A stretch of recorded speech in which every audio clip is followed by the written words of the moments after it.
जय श्री कृष्ण। दोस्तों समय चाहे कितना भी खराब हो, रावण की बताई हुई 3 बातें हमेशा याद रखना। तो वीडियो को बिना स्किप किए हुए अंत तक देखिएगा।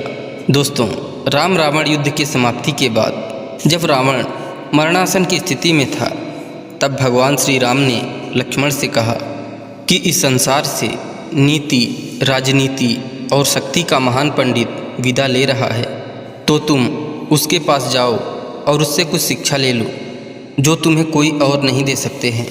श्री राम की बात मानकर लक्ष्मण ने रावण की सिर के पास जाकर खड़े हो गए। कुछ देर इंतजार किया, परंतु रावण कुछ नहीं बोला।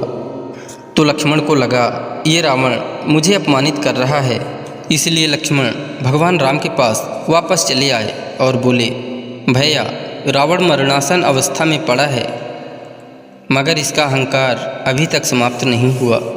लक्ष्मण इसके आगे कुछ और बोलते, उसके पहले ही श्री राम ने बीच में टोक दिया और कहा, हे अनुज, अहंकार रावण में नहीं तुम में है, और वो भी युद्ध में विजयी होने का। रावण युद्ध में हार चुका है, अब वह हमारा शत्रु नहीं है। तुम तो उससे ज्ञान लेने गए थे, तो उसके चरणों के पास याचक की मुद्रा में खड़े होना था, लेकिन तुम तो सिर के पास आदेश की मुद्रा में खड़े थे। शिक्षा पाने के लिए अहंकार नहीं, विनम्रता की ज़रूरत होती है। जब किसी से ज्ञान प्राप्त करना हो तो उसके पैर की तरफ खड़े होना चाहिए, ना कि सिर की ओर। लक्ष्मण बात को समझ गए और वहाँ से तुरंत जाकर रावण के चरणों के पास खड़े हो गए, शिक्षा देने के लिए अनुरोध करने लगे। तब महापंडित रावण ने लक्ष्मण को 3 बातें बताई जो जीवन में सफलता की सबसे बड़ी कुंजी है। पहला, शुभस्तु शीघ्रम। पहली बात जो रावण ने लक्ष्मण को बताई वो ये थी कि शुभ कार्य जितनी जल्दी हो सके कर लेना चाहिए और अशुभ कार्य को जितना संभव हो सके टाल देना चाहिए।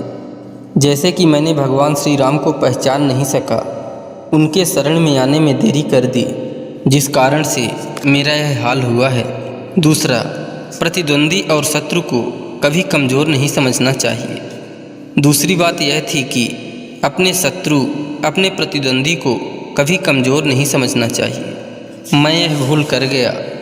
मैंने जिन्हें साधारण वानर और भालू समझा, उन्होंने मेरी संपूर्ण सेना को नष्ट कर दिया।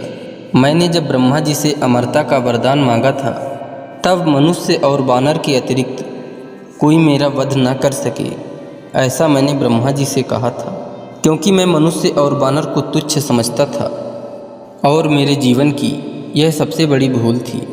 तीसरी और अंतिम बात यह है कि किसी भी राज को राज ही रहने दो। अपने जीवन का कोई भी राज किसी को नहीं बताना चाहिए, चाहे वह अपना कितना ही करीबी क्यों न हो। यहाँ भी मैं भूल कर गया था, क्योंकि विभीषण को मैंने अपने मृत्यु का राज बता दिया था। ये मेरे जीवन की सबसे बड़ी भूल थी।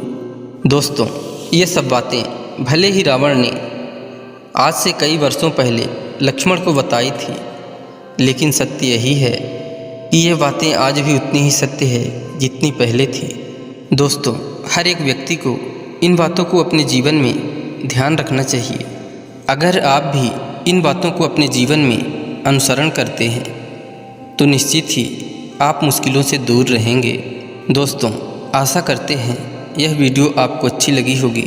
इसी तरह ज्ञानवर्धक कहानियों को सुनने के लिए ज्ञान सारांश यूट्यूब चैनल से जुड़े रहें। और यदि चैनल में पहली बार आए हैं तो कृपया चैनल को सब्सक्राइब कर लीजिए और वीडियो को एक लाइक करके कमेंट में लिख दीजिए, जय श्री कृष्ण, राधे राधे।